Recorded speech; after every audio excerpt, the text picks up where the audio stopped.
Hi everyone, welcome back to Life with Maggie. I'm your host, Margaret, and today I'm not alone.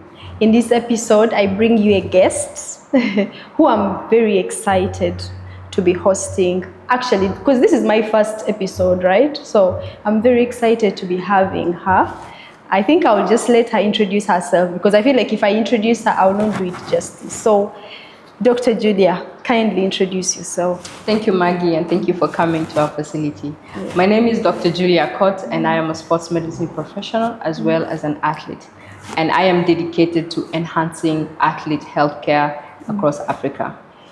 As the founder of Moya and as the medical lead for the South Sudan Basketball Federation, I blend my healthcare expertise together with sports science as well as my entrepreneurial journey to find solutions for athletes. Wow. So I think we all know who Dr. Julia is, but I believe most of us would love to get to know where you're coming from, like what's your childhood like? Because we believe before you became a doctor, that was Julia. So we would love to know.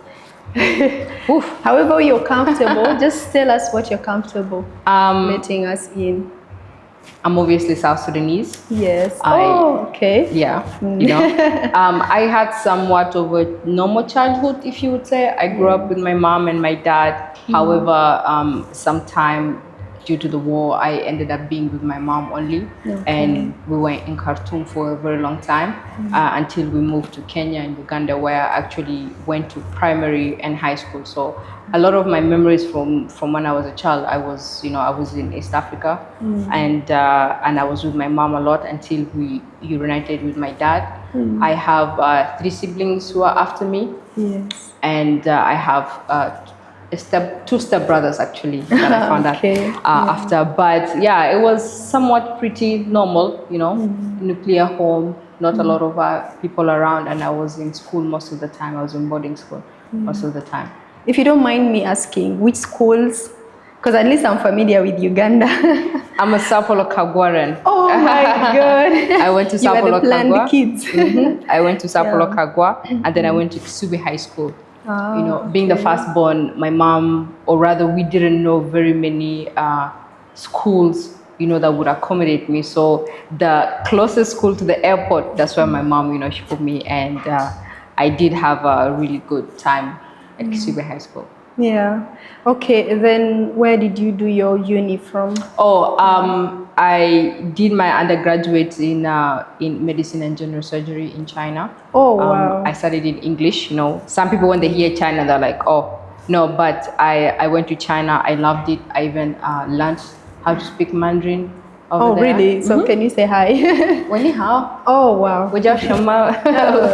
Okay. Yeah. So my Mandarin is not as polished as it was before, but I am very grateful that I did go there. And now it's one of the things that also helps me, be adaptable in cultures and places that I don't know. Yes. Then after that, I came back to Nairobi where I did my internship. And then after a year of being in Nairobi, and then I came to Juba. I came to Juba where I also did some months of internship before I did my license exam and, found a job and the rest. Wait. We have all the time. So you come from China, you do your internship in Nairobi and Kenya International Hospital. Okay, and then South Sudan. South Sudan. Okay, but let me ask you, why choose medicine? Because there's other things that you would have done. Why choose medicine? Is it something you always wanted to do, or is it parent motivated, or why did you choose medicine? I've always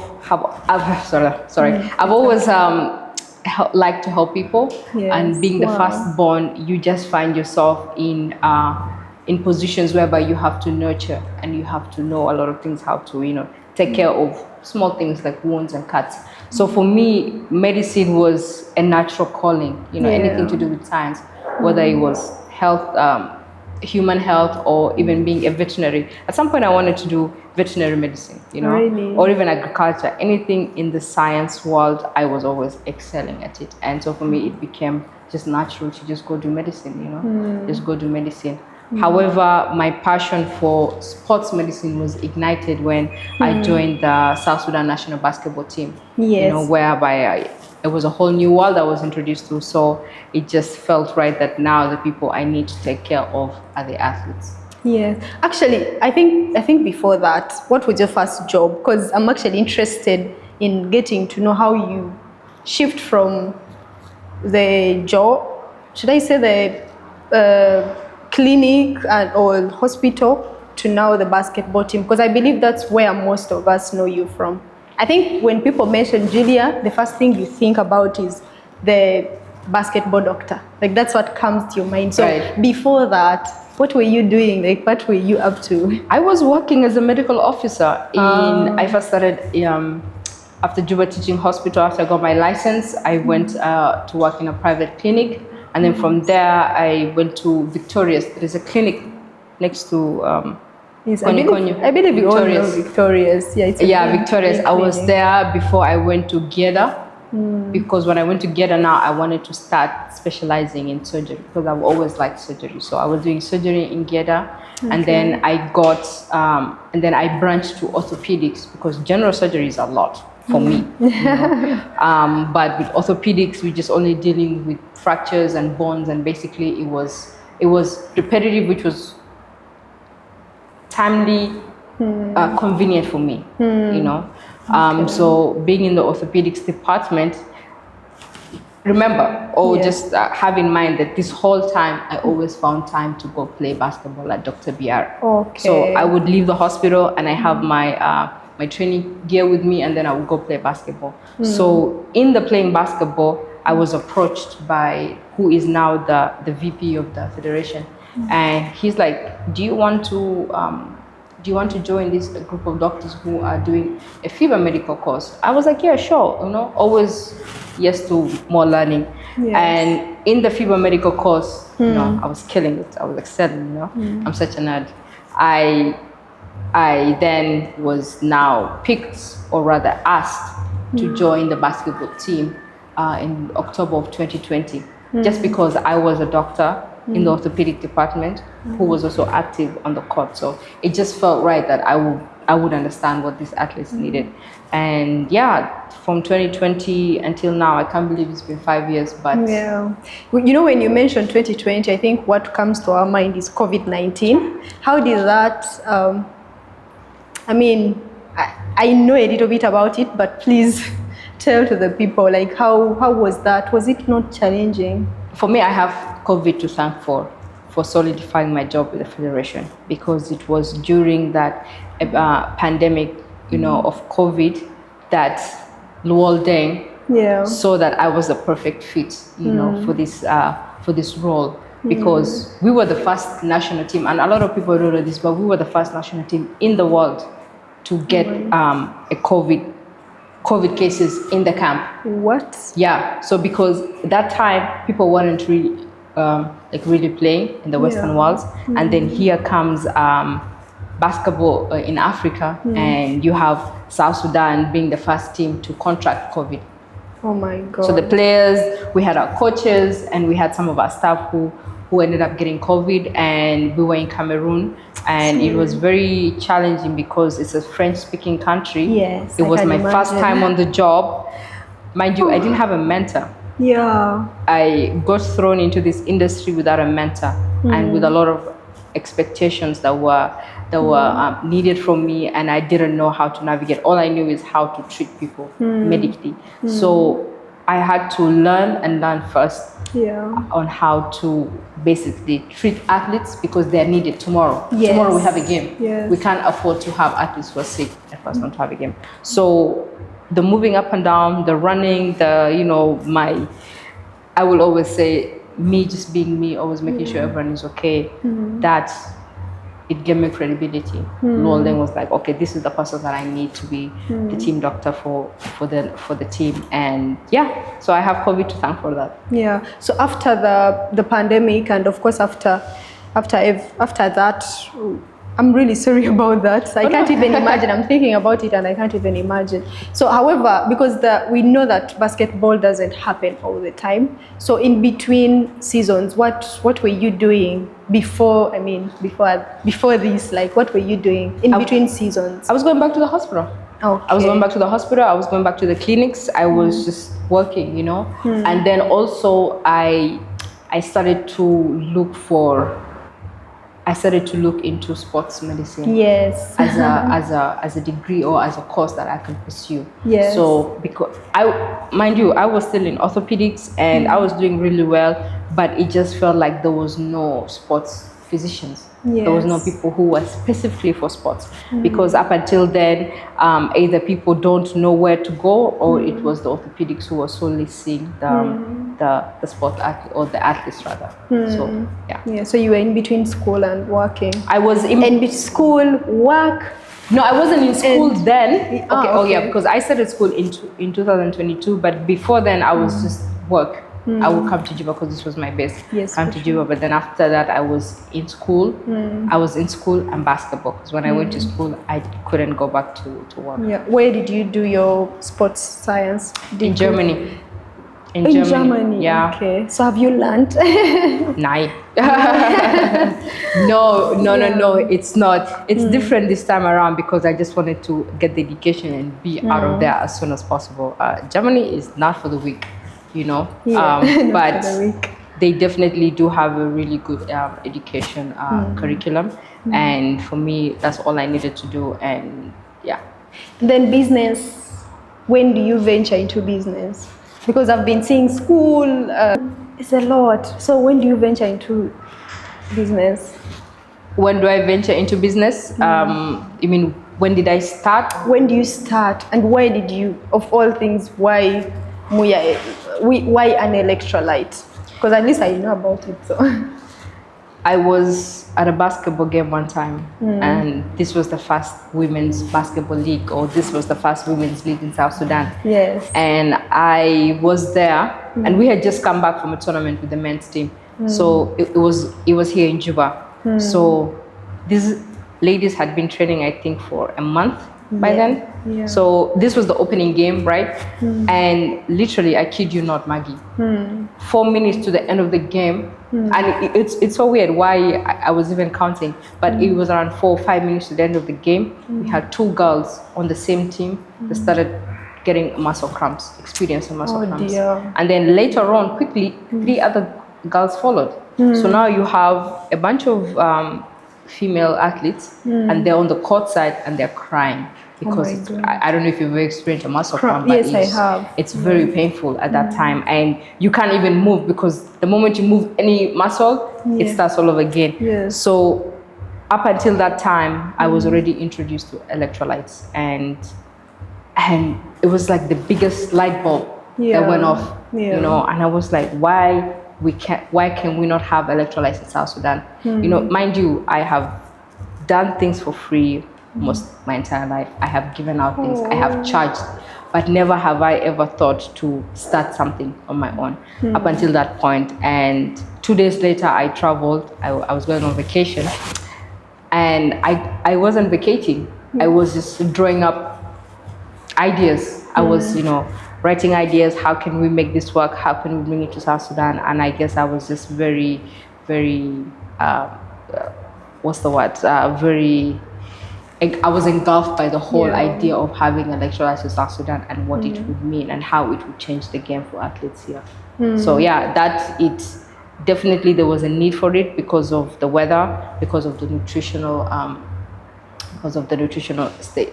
assessment. No, sorry, that's not the word. The nutritional. The benefits.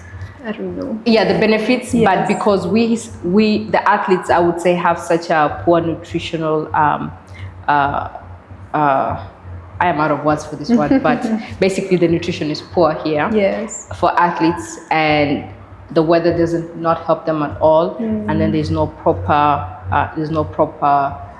rehabilitation. There's no also proper people who are there to help the athletes get. So all of these things, they were at the back of my mind, but I just needed to help. Yes. I just wanted to help. I think that's the bottom line. And you did, by the way, and you did. You really did.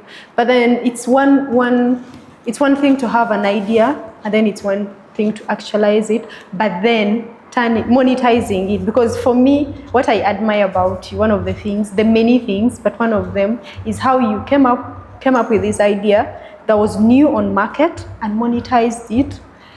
Like, how did you monetize it? Like, how were you able, because at least everyone knows about Moya, at least people know about it. How were you able to do that? At least that will help another entrepreneur that is thinking of, maybe that has an idea but they don't know how to go about marketing it. Social media. Yeah. Use social media. Put yourself out there. Yes. And social media was my key, or was the power that I used to talk about electrolytes. I mean, I've always used social media, but it was like just posting it every time. And also I created such a hype around the product that people would even tell me, yo, you better have this product in here, because of the way you're advertising it, you know. One may think that it's not going to ever come, because I started the social media advertisement 5 months before the product even touched down. Yeah. You know, so I mean, I was a little bit crazy, to be honest. You know, I drove my partner crazy, because I was like, no, we have to get it done. Yeah. And this is not a charity. Of course. You know, so at some point I had to charge, but the whole reason, or the main reason as to why I wanted to do it, was to help the athletes. And, you know, going on further, maybe I can tell you how I was a little bit What wrong. are the challenges? Yeah, I was wrong, because I Yeah. really thought everyone would take it, because I know it's a necessity. However, I was humbled in that essence, you know. I was humbled in that essence. Yeah, I remember, I don't know if you remember, but actually one of the first time we met was I'd visited somewhere and you were also there. Yes, yeah, Boomerang. And then we started talking, we had a conversation and you told me about the product. And then after that we met. You pulled it out of your bag when I told it to you. Oh, you pulled it out of your bag. Yeah, I think I had. Yeah, you did. Yeah, you pulled it out of your bag. I was very happy, by the way, because I was like, look, the product is moving itself, and like the people who understand it understand what it's for. Yes. And at least. So what were these challenges you got? If you can, first of all, you expected people to receive it. They did receive it, but then what were the challenges? Because I feel like it's on market, people see it, people buy it. Then what are the challenges? Like what maybe in the background? Skepticism. Oh, yeah. People can be very skeptical about something that they don't know. Absolutely. People love the familiar, and the electrolytes was not a familiar thing, right?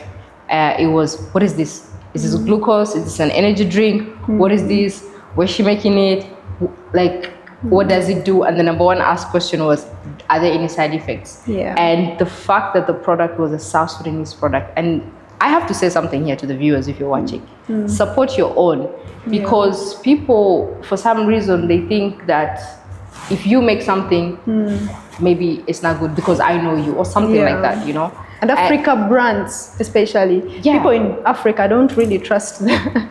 I mean, they feel like it's made in South Sudan, no. It's made in Uganda, It's made in Germany, yes, that has to be legit. Right, no. You know, I may have a South Sudanese passport, but I have a global knowledge. visa. I mean, you've exactly. been all over, you've studied, you have the knowledge. So there was the people who didn't know that, and this is why at some point I had to separate me from the brand. Yes. Because then I found out that if people don't know, then they're like, okay, you know, I mean, and then they'll buy it. But skepticism and the fact that they didn't know what the product is. And I'm happy to say that after 2 years being in the market, after 2 years of extensive campaigns on social medias and marketing, we now have people who reach out to us, people who we were running after, like, hey, can you get this product because it's hot outside? It's like 43 degrees outside and you're playing. It cannot be. If you drink plain water, you're not hydrating yourself. adequately. You're not optimally hydrating yourself. And hydration doesn't mean just drink water. Yeah. It's a whole other science behind it that people do not understand. And it is okay. You know, we have to do the work of educating people and of telling people what it actually is. And then for you to see your product, you know. And now we can rebrand, and now we can bring the product, and now people understand in South Sudan, you know. Yes. And at least we've tested it, we've had it for, you know, some time and no side effects. Yeah, I heard you mention partner. When, because you've been busy, you're working, you're in school. When do we get the partner? And are you married? Let me just ask that. When I heard you mention my partner. When I mentioned partner, it was in the aspect of business partner, but that partner is now my husband. You know? Oh my God. Is now my husband. Yeah, Okay. I am definitely married, you know. Okay. I think if you are talking about partnership and collaborations, marriage has to be. Yeah. Marriage is also a partnership. Yes, it is, for sure.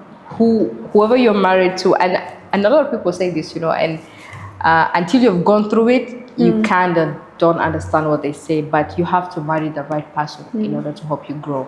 You know, in order to help you grow. How long have you been married? 1 year. But you actually have the right to advise us. I mean, but we've been together for 4 years, all in all, and it was just, it was a lot of learning, and it was a lot of growing, and it was just a lot of just finding, you know, and healing your inner child. Because I could say this, and everyone will nod their head when I say this. I mean, South Sudanese, or maybe Africans, we have a lot of unhealed trauma. You know, because and not that we want to. You know, we were born in times of war. We saw our parents go through it, and we are now just trying to adjust to what is not normal to us. Because for us, we have taken a lot of things as normal, but in actual sense, it is not normal. So we're just trying to, you know, live our lives and, you know, make the country a better place. And also maybe I think we'll also touch on this, because your partner is not your husband. Why am I even calling him partner? Your husband is not South Sudanese, neither is he from Africa. So how have you, because interracial marriages, what are the challenges and what can you say about it? What's different? I'd like to know. Yeah, I'm chilling. I can't really complain. But to be honest, unless you see color, well, you have to see color. For sure. But I mean, it's just energy. I guess energy doesn't lie. You know, when I met him, he'd been in East Africa, like Kenya, Uganda, for like 3 years already, and so he's like a local. I don't know if you've met him, but he's like a local kawaja, you know. So he really is just there chilling, you know, and he's just happy to be around different cultures and people and to learn. I mean, he just didn't marry me. He came here with his family, and then he paid bride price. Yes, I mean, you know, and all that stuff. So he's part and parcel. You know, we people had to take him in. It's either that or, I mean, the guy came crawling on his knees to my ankles, you know, to my ankle, sorry. And so it's really, it's okay. You're doing well. You know, maybe some people may not agree with me, but hey, for me, like I said, you know, I have a global visa. I have been everywhere, and you know, like, and I've been privileged to meet him. Oh yeah, you're the wedding. Yes, I was. Yeah, that's true. That's right. The henna. You should post your picture of the henna. Yes, I will. Pretty, I will for sure. So apart from that, you proceed with your work and marriage, and I feel like now you have everything. I mean, I think I would call you a successful woman. No, man, not yet. Yes, you are. Yeah, thank you. You know, and you're doing really well, being married and having your career going. You're doing well. Why is being married the first on the list? Like, no, okay, having your career, okay. Sorry, having your career, because you had that first, and then getting married to, you know, a very good man, supportive man, and also being able to choose a supportive husband, because sometimes our choices really say a lot about us. So for you being able to choose somebody who is that supportive, it also shows who you are and how you see yourself. So I think I'm really proud of you, and I think I should give you your flowers. You really there's a lot of girls that look up to you. I think you're the first South Sudanese sports doctor. Sports physician? Yeah. Yes. Right now in the books, I hope that there's many more, because that is such a huge pressure, you know, to walk around with. And it's actually, it's a privilege, but it's also pressure. I hope there's other people who are watching this or who will watch this that want to pursue, you know, sports medicine or even just sports science, sports physiotherapy, heck, anything sports, you're welcome. And and then also on the team FIBA, not even the team FIBA, you're like 2 ladies. FIBA medical team. Your fun fact, I was the first female staff, or even first female medical doctor in FIBA Afro basket, you know. Exactly. I was caught by surprise. That's why I have to give you the flowers. I was just guys, bring the bouquet. Yeah, but we're really proud of you. Yeah, thank you. I'm very humbled, even you coming here. So, okay, Julia, apart from all that, let's talk about the other things that you do, like this. I think people will be looking the background and wondering what's happening. So, what's this? Where are we? So this is Grace Physiotherapy Clinic. Yeah, and let's give them the direction so that whoever needs. Yes, on in NYG building on Airport Road. Yes. Right? It's the building that has the caterpillars? No, yes, caterpillars. The big construction vehicles. Yes. Yeah. How do they call them? I don't know, but I think it's caterpillars. The big caterpillars, yeah, the construction vehicles. So yeah, we are located there on the ground floor. When you walk in, turn right? So here at Grace, we offer physiotherapy services from orthopedics to neurology and now to sports. We basically want to be able to provide access for athletes where they can get rehabilitation. These other physiotherapy clinics, you know, in Juba, like We Care, you know, and some others, you know, but we are now bringing sports physiotherapy specifically here because now there's a lot of people who are playing sports, but there is not a lot of facilities that they can walk into and get the proper recovery or the proper treatment that they need, you know, in order to make their careers longer or in order to get them back into the sport. So this is what it's one of the things that I and, you know, and my colleagues are trying to do, and my team, you know, we are trying to just make sure that athletes can not scratch their heads, you know, or go to the neighboring countries just to get simple, you know, simple rehabilitation processes. Yeah, so Grace is one of them, and, you know, inshallah in the future, hopefully, we're able to expand and we're able to get more quality and qualified people, you know, to come and give this type of rehabilitations. Wow. So maybe let me ask this: who do you look up to? Who is your mentor? No, who do you look up to? Actually, let me just say that. Who do you look up to? When you were a young girl, who did you look up to? Yeah, I like how you phrased it. When I was younger, because things changed. Yeah. When I was younger, I looked up to my mom, and that is not a surprise because, you know, for her, school was her getaway, her escape. School is what was able to make her, you know, travel and go places and afford to take care of us, because like I told you, there was a time my father, he wasn't around. We got separated, and it was my mom who was able to take care of us and to put us through school. As I got older, or as I got introduced to different environments, your mentorship has to change. Yeah, for sure. Yeah. So for me, I am so grateful to be surrounded by a lot of strong people, a lot of game changers, a lot of doers, you know, if I may say. I mean, I can say Nwolde, of course. Yes, a wreck, sure. You know, there's a wreck. I could say her, you know. Now it's not I've mentioned, other people are gonna catch feelings that I mentioned them. But if I've ever had the conversation with you and I've ever been grateful for your advice or for your friend, just know that you have been, you have contributed to, you know, to what I am. And I guess it's just I just hate to fail. That's it. I just hate to be left behind. That's interesting, because I was going to ask you what keeps you going. Because I feel like you've achieved, and of course you're still achieving. I mean, this is just the beginning. But what keeps you going? What's that? What keeps pushing you? I mean, you were in Uganda and Kenya, US, South Sudanese. So there's that part of you feeling like you're not in your country, you're in Khartoum. I believe there were some challenges there, but what kept you going? Like, what's that kept pushing you to be like, you know what, I'm here, I'm not South Sudanese, but I'm going to get in there, I'm going to get those straight A's and I'll do what I want to do. Yeah. What's that? I mean, I would say I want to pop champagne on a yacht, you know. Yeah. But yeah, self-actualization for me plays a huge part. I can't be the last. You just do. I can't be the last. I can't be. For me, it's in a healthy way. Yeah. I like competition. I feel like touching you. Yeah. Yeah. I like competition. Yes. I like competition. I like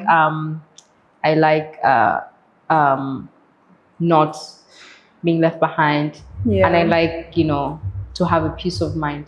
And I always like to have a peace of mind. So for me, it's just, and also just, I guess, purpose. Yes, purpose. You know, lately, I won't say for a while, but lately, maybe for the last year or so, I found my purpose. Yeah. I found my purpose. I just don't want to just pass through life. I want to live life. Yes. I want to live life. I want to be able to have an impact. Yes. And not like, oh my God, it's such a huge thing. But no, I want people to be like, you know what?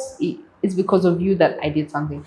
Yeah. And it just feels okay, you did something on this earth, before you gone. And you don't want to just leave. Yeah, I just don't want to pass through life. Yeah, you don't I don't want want to pass through life. Yeah, I don't just want to be like a fly on the wall. Yeah. I want to be like you a want bee. to know people. You want people to know that you were here. Yeah. Which I feel like you're doing really well. Not by force, because most of the time I just be doing me, but I want to be like a bee, not like a housefly. Yeah. So what would you tell your young self, that little girl, the firstborn? Sure. What would you tell her? That it's going to be okay. Oh my God. It's going to be okay. Yeah. And don't be afraid to take risks, and don't be afraid to stand up for yourself. Yes. Because a lot of, and firstborns who are watching this would agree with me that we are forced into people pleasing a lot, and we end up not being we end up not being critical of things around us, because we don't want to let down people. We don't want to, we always want to get validated. Yes. From the outside. From the outside, or that you're doing a good job, good job, or this and that and that. So it's okay, If you need to yell at somebody because they did something bad to you, it's okay, Do not be disrespectful, but it's okay to take risks, and it's okay to just. Yeah, and being an entrepreneur, what are your last words basically to entrepreneurs, to somebody that is looking at starting a brand and making it work? What do you think they should look out for that you did not look? I think I should remind you of something like the marketing. Let me say that. I feel like your guys that did marketing in the first place, they really took a lot of money from you. So I know this guy will watch. Yeah, let me watch. And if you're watching, I'm watching you too. Yeah. So what advice would you give to those young entrepreneurs? Yo, you not young, but new entrepreneurs. Let me first start with that.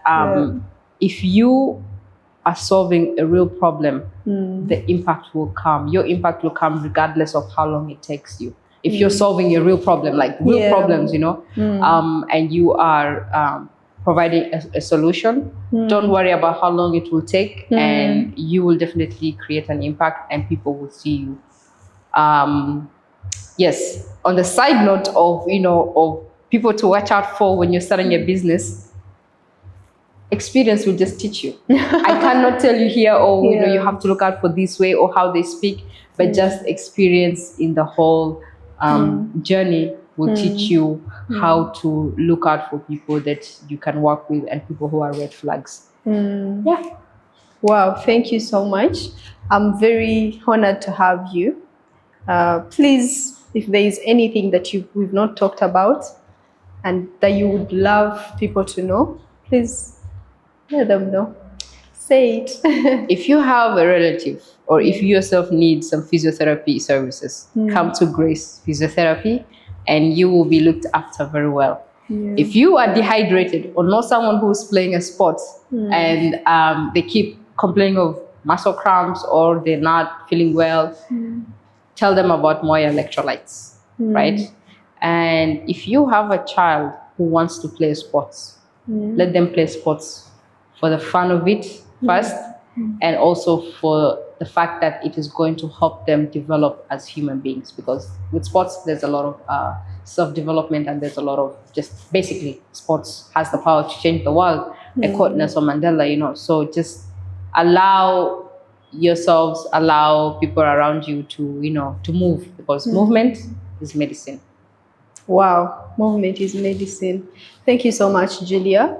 I'm very, like, again, I'll say it again, I'm very humbled to have you. Thank you for honoring my invitation. And I'm very happy that you're my first guest. Period. I've set the bar. Yes. I've set the Very bar. high. I set Very the bar. high. It's, I'm always happy seeing women that are in business, because I love business, but also women that are setting the bar high. It's a pedestal. You're women that are working in their careers. See, she's very speechless. And Nice. women that are making things happen, basically. And you're one of them. We celebrate you, and we are lucky to have you in this generation. That's what I can say. Oh. And I'm happy that you identified needs, and that's where you focused. Because when you look at this, when you look at Moya, they were all needs. And I think true riches are actually from problems. If you can identify a problem and solve it, then you can actually make good money out of it. Period.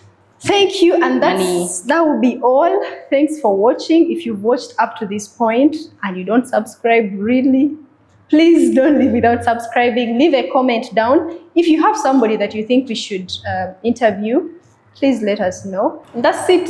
Sign out. Peace. Bye. Thank you, guys. And we're out.